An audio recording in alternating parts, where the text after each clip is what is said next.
Hello, Eunice. I've been looking at your test, and I think that it is looking pretty good so far. It amuses me because he's in the scarecrow pose. But beside that, I'll get to it. So I was looking at it. Number one seems like you have the last contact frame in there. So you have frame 25 here and frame 1 here, which are the same thing. So it kind of makes this stick a little bit. Luckily, I have QuickTime Pro, and I can just delete that. So, oh, whoa. Never mind, ignore that. Right here, sorry. Oh, it's this thing. So I'll just delete that right there.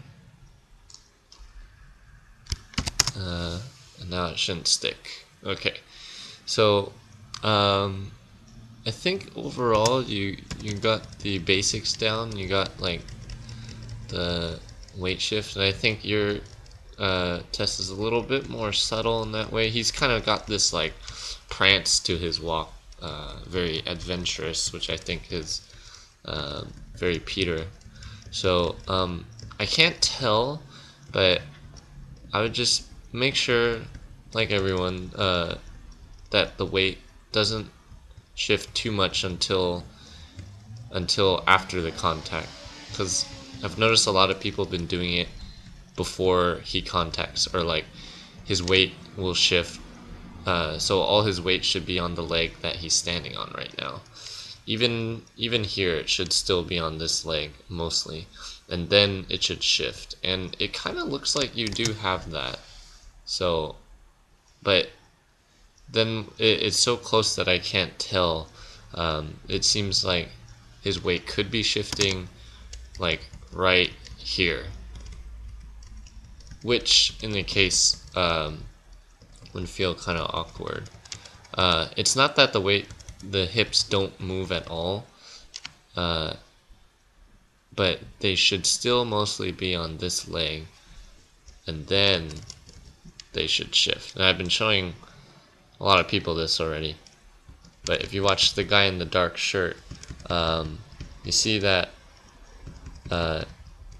all the weight is on his far leg right now, and then when he steps, it's still kind of on this leg right here.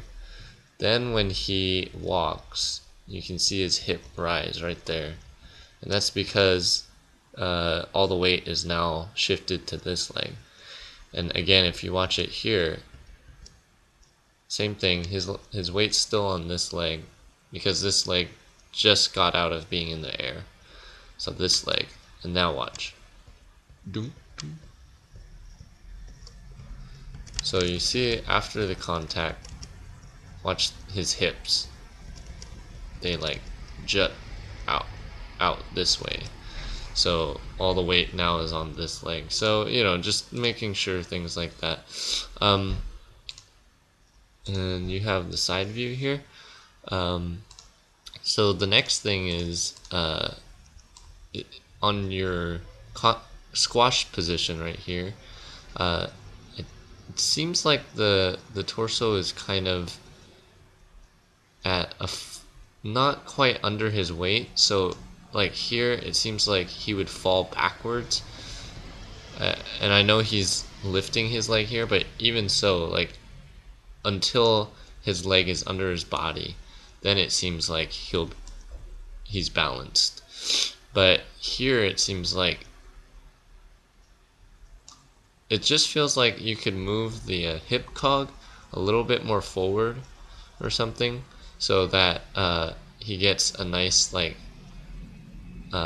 line of action that way, and so his center of gravity isn't like just on the borderline of being off balance.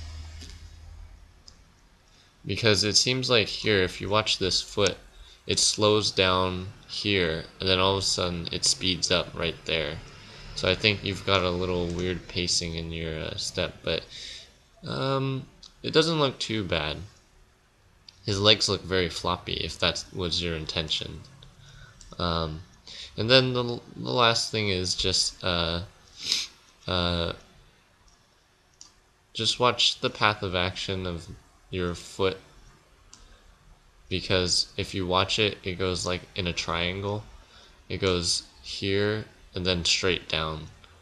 When I know walks tend to be a little bit more fluid, and the path of action is a very nice arc. So uh, I would be careful, because this kind of does look like a stomp, but it might be for your prancing motion.